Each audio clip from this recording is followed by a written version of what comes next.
Hello, ladies and gentlemen, and welcome back to Hammer Sports Productions. I am here with Coach Bolster, our special teams coordinator.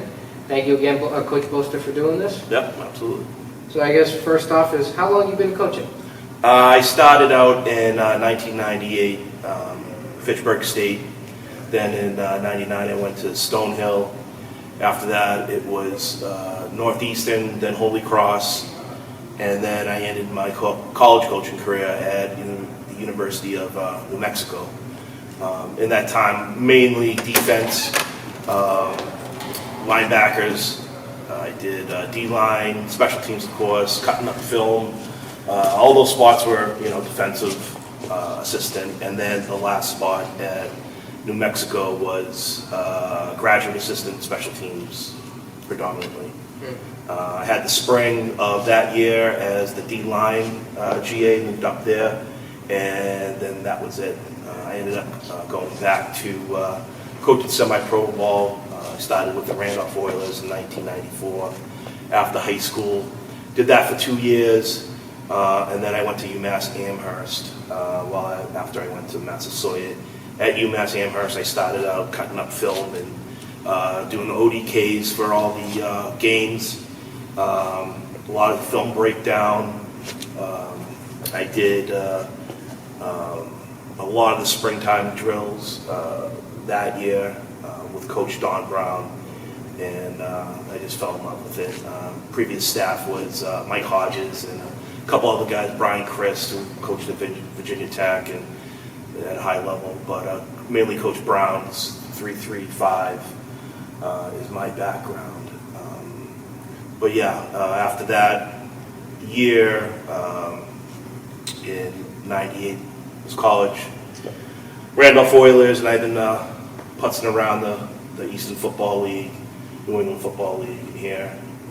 My two best years were 2009 with the Lowell Nor'easter. We won a championship. We won a championship with I won a championship with the Boston Bandits 5 years ago.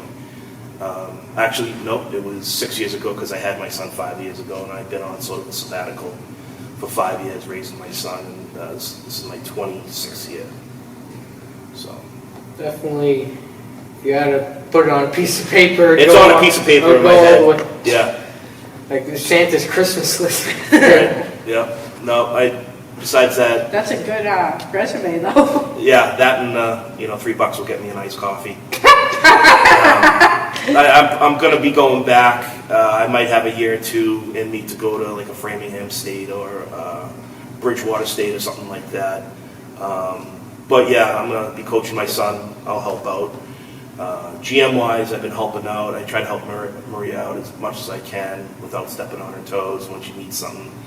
Some things people don't like to do, like the rosters and the uniforms. It's an albatross for a lot of people, but if I'm back next year, I'll probably pick up on some of the things. Maybe jump in and help you out with some video. We have another guy that was at Lowell with us who tried to get back to help you out, and he was my film guy for a long time. I know how valuable you guys are, especially the night after the game. Coaches are literally breaking down film at the place you go back to, the bar or whatever. And Sunday's a big day, so we appreciate everything that you do, and it's not forgotten at all. But film is a huge part of semi-pro. Film is king. Yes, absolutely. Since many of them don't even have it. Right. Yeah. You'll probably be the only guy in the stands, in the press box. I haven't done as much breakdown special teams wise because we've had a kicker 1 week and a punter 1 week and a long snapper the next. Once we get into the playoffs, we put all three together and we come up with a good product. But as of right now, not up to my standards. That's sort of what I'm known for this league. I've been a head coach, been a GM. Special teams is what everybody knows me for. And prior scouting. We've had some great looks networking with other coaches and getting a game plan for the guys that Wednesday, because you only have that Wednesday. You got to put in your game plan, and of course you got to scout. You got to put in a scouting team. And at the highest level, when I was at the Bandits, I would actually get on the field as a linebacker Because I didn't want my linebacker, getting hurt, get stinged up at the end of the season. I was practicing, but I'd run the next team's defense for our offense. It would give them a good look. Special teams always was crisp. You got your game plan. Unfortunately, in the A level, I'm sort of, instead of on Wednesdays having it filled out and bringing it, we're filling it out as we go as the players come in. So, but that's semi-pro football. Comes with the territory. It's 95%. I've actually had, like I said, I've had the luxury of coaching teams like that. I also coached once I got out of University of New Mexico, I went to go visit my dad and my brother and coach my brother's, at the time he was playing youth football, and I helped them out. It's like 6-man, 7-man football up there, but during the weekends I coach a team called the Racine Raiders. They're probably one of the best known franchises out in the Midwest, if not the nation. They played the Shamrocks. They played a team called the Kane County Eagles, which was a national powerhouse. I think it was 2003. Kane County was the national champs and undisputed. It wasn't even close, and we lost to them 3 times. I think we ended up being 14-3 and losing to them by a total of like 10 points total. So that was it's hard to lose to a team 3 times in a row, but we did it. Yeah, I trust me. I can know the feeling. Yep. There are teams out there. If it wasn't so for if we didn't only have it on sports, we'd probably strangle each other in the back alley. Yeah. No, but it's the way it is. We'll even with these guys, we'll butt heads in the meeting, and then we can go have a beer afterwards. That's the high percentage of why a lot of us here to get away from the 9 to 5, or in my case 6 a.m. to 2 p.m. job during the day, and sort of getting that release these guys to hit somebody, and for me or my blood pressure to vent some steam. But these guys are a good bunch of guys. It's a different game from when I started in 1998 with the Oilers. I lucked out. Peter O'Kane called me and said one of the linebacker coaches, a Hall of Fame linebacker, was going to coach, but he couldn't do it. And I jumped in '98, and at the time I was 23 years old, and helped me out. It was just a stepping stone for me. And to this day, there's guys still playing. There's Anthony Colma. Actually, his kids are playing with him. So I missed it last week, but it's good to have alumni, being an alumni of an organization like that, and having a family like that. Like right now, outside is Bunny Jefferson. Bunny played for the Havoc, and he's like me. The football's in his blood, so it's hard to wean it out of you. So I think in the next couple of years I'll step up to a assistant GM. I can't get to the games like I could before in the practices. I come from Abington, and I try to come to a couple practices, and just this construction wasn't like when I was living in Southie and going up to Lowell, and I could just scoot right back into town, and take me 45 minutes to 40 minutes. But my commitment now is still to a team. It's a great opportunity because Woburn's right in between 95 and 93, and we've always said that if a team gets to here, it should be pretty good because people will travel to come play for you, and that's been the case even as an A-level team. I've seen people travel a little bit, including myself. So we've got a bright future. A lot to unpack there, to say the least.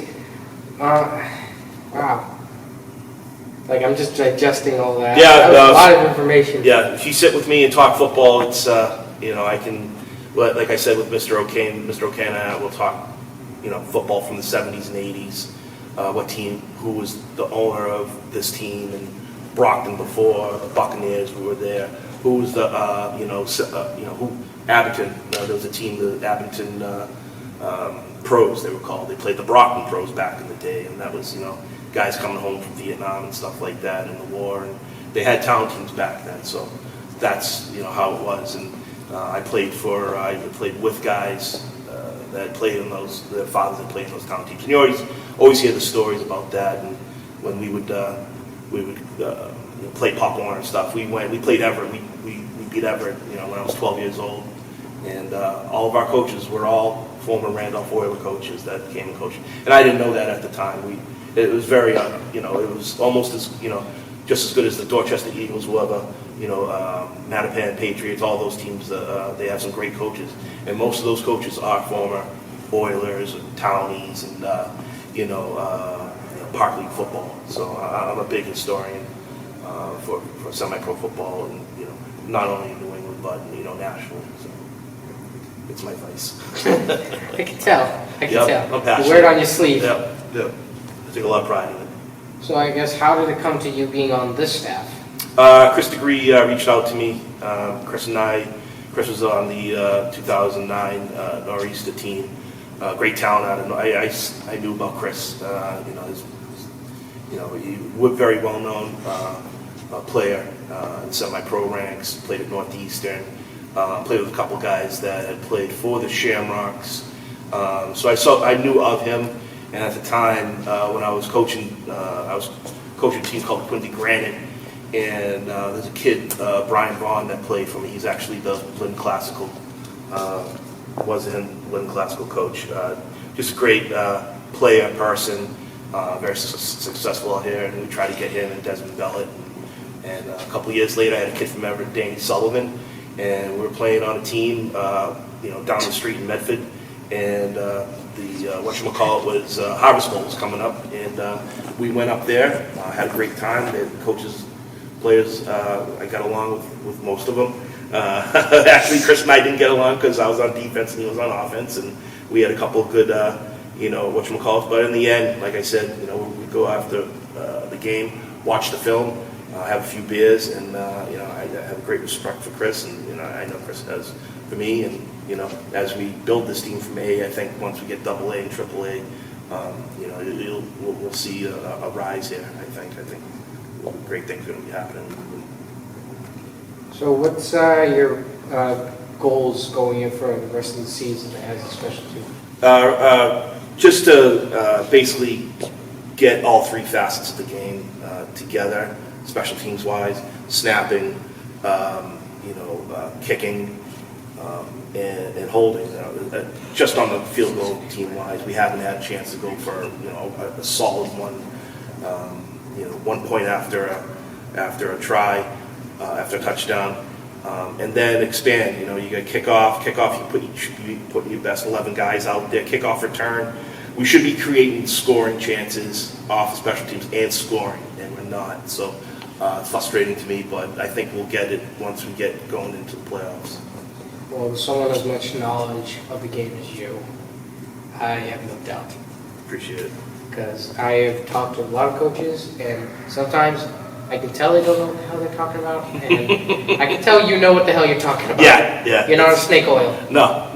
It's when you're coaching youth sports, and you like people to help out, and but you talk to somebody or even a football player, I can tell the level of the person first snap first.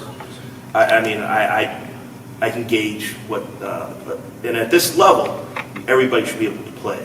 But with that said, you should have, this is, to me, fair catches and onside kicks. I don't have enough time to get to these guys. I have to remind myself that some of these guys are coming straight out of high school, and they didn't come from an Everett or a Brockton or BC High. They're coming from a Division VI school that might have been Wing T schools. So I have to reel myself back in. But like I said, once we get a little bit more screen time, a little bit more coaching, I think we're going to get there. Okay. And again, I have no doubt. Appreciate it. So again, Coach Bolster, thank you for your time. Thank you. And I hope keep you doing your best, man. Yep, absolutely. Thanks. So I hope you ladies and gentlemen enjoyed. See you next time.